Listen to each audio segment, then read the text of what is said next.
ছুটি নেই, এখনো কথা চলছে তো। আচ্ছা, আপনার কি মনে পড়ে যে আপনি মোটামুটি কত বছর বয়স থেকে এসএসসি বাবুরি সেবা করছেন? এটা স্বাভাবিকভাবে 11 বছর হয়েছে। 11 বছর থেকে, না? বাহ, বাহ। 11 বছর থেকে আপনি 11 বছর বয়স তখন থেকে সেবা দিচ্ছেন বাবুরিকে? চলছে চলছে।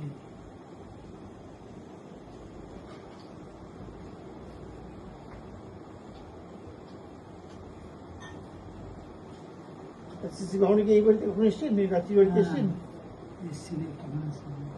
আচ্ছা, বেশিরভাগ আপনার ধরে তো বেশিরভাগ ছিলেন, না? ধরে তখন প্রচুর কাজ,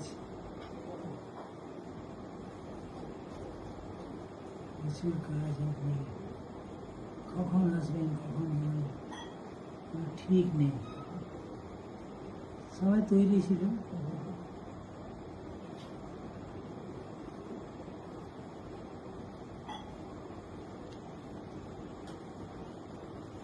হয়ে গেল উমা?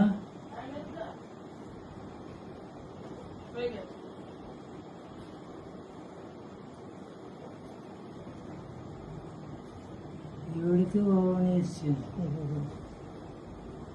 মামনি মাতাজি ছাড়েননি একটা মিনিট।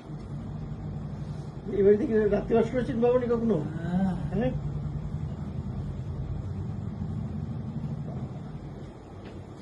আজকের ব্যাপার।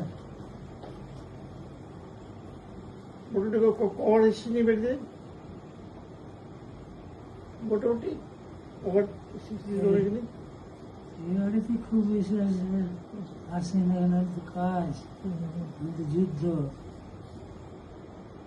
একটা মিনিট গড়বড়ালে মাছি, একটা মিনিট গড়বড়িয়েছে এক থাপ্পড় বেরিয়ে গেল, বেরিয়ে গেছে।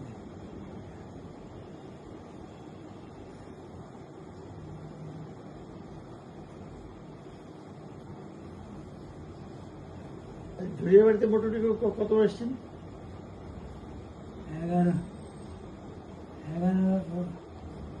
11 বছর থেকে।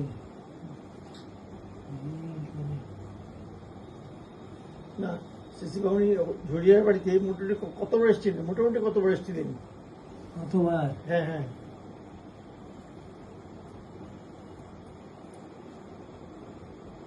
ধরুন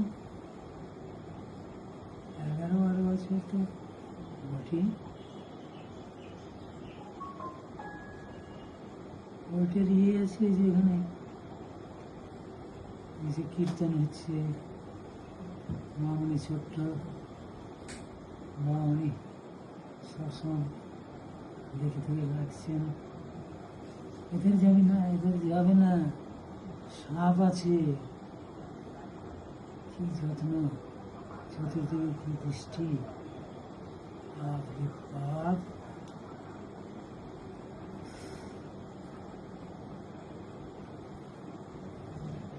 রাতের আহারের কি করবো বলুন? আমাদের একটু ব্যবস্থা করছেন? ব্যবস্থা করছেন, চিন্তা করবেন তাহলে না। ঠিক আছে। হ্যাঁ। আচ্ছা, ঝড়িয়ার বাড়িতে বাবুরি কমপক্ষে 30 থেকে 40 বার নিশ্চয়ই এসেছেন কমপক্ষে? হ্যাঁ, হুম। কাজ শুরু ওখান থেকে, কাজ তো শুরু ওখান থেকে। পয়সা নেই, চিঠি নেই, পত্র নেই, শুরু। সবাই তটস্থ হয়ে থাকতে থাকে। 30-40 বার হবে কি তার থেকে বেশি হবে? হ্যাঁ, সিসি বাবুনি ঝড়িয়ার বাড়িতে 40 বার, না তার থেকে বেশি হবে এসছেন যে? আর 40 বার তো বটে। তার বেশি হবে না?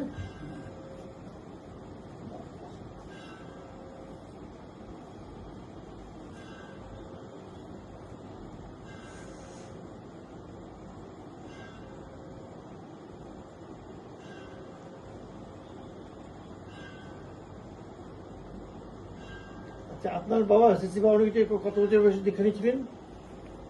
আপনার বাবা সিসি বাউনিতে মোটামুটি কত বছর বয়সে দীক্ষা নিয়েছিলেন? মোটামুটি 11 বছর। 11 বছর। তখন তো আমরা 4-5 জন কেউ জুগাড়িয়ে লিখে থাকতাম। আপনি কত বছর বয়সে দীক্ষা নিয়েছিলেন বাবুর কাছ থেকে? আপনার তখন কত বছর বয়স ছিল? 12 বছর। 12 বছর।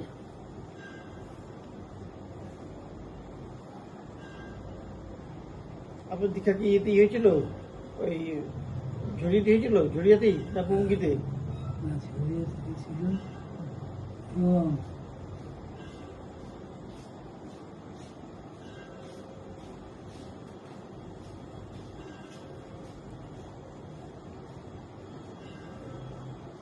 দীক্ষাটা গুরু পূর্ণিমার দিন হয়েছিল।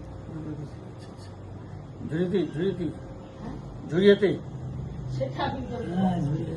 দিদি বলেন গুরু পূর্ণিমার দিন আমাদের দীক্ষা হয়েছিল, দাদাও বলেন আচ্ছা। গুরু পূর্ণিমার দিন বাড়িতে আমাদের প্রেয়ার হয়। বাড়ির নাকি সমস্ত ছেলে মেয়েদের নিয়ে দাদা বাবা ওই গুরু পূর্ণিমার দিন দীক্ষা, দাদা বাবার জন্য নিয়ে গেছিলেন না আমাদের বাড়িতে হয়েছিল সেটা আমি এই দিদি 17 ফেব্রুয়ারি 1971। 1971। আপনার সবাই ভাই বোনের দীক্ষা হচ্ছে তো?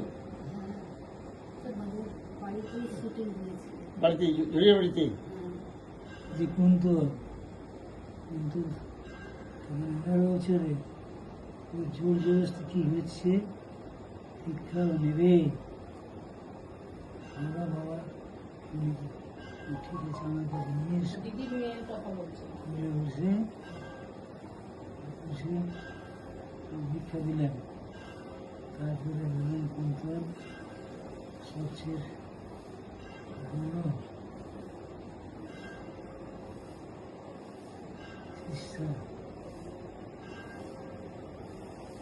এলে আমার শিক্ষা করে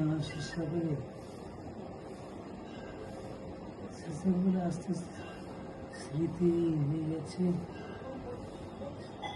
কিছু কবিতাগুলো দিয়েছি, এবারে কিছু যা আছে সেটা সেগুলো জোগাড় করে আপনাকে দিয়ে দেওয়া। কারণ এগুলো আর কি বুঝবে, কে কি?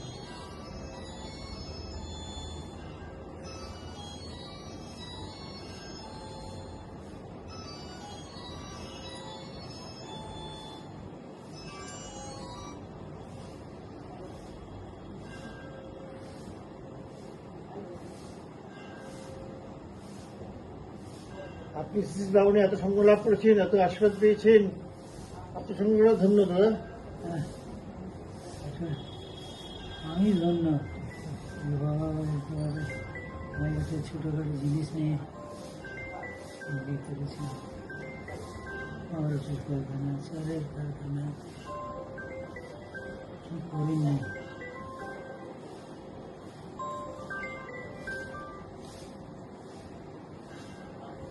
আমি ধন্য।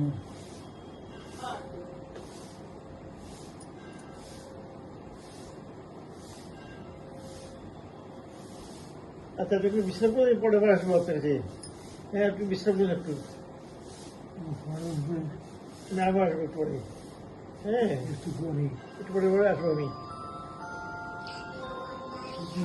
ঠিক আছে, একটু বিশ্রাম করে দিই। হ্যাঁ, ঠিক আছে। আচ্ছা দাদা। এই আমার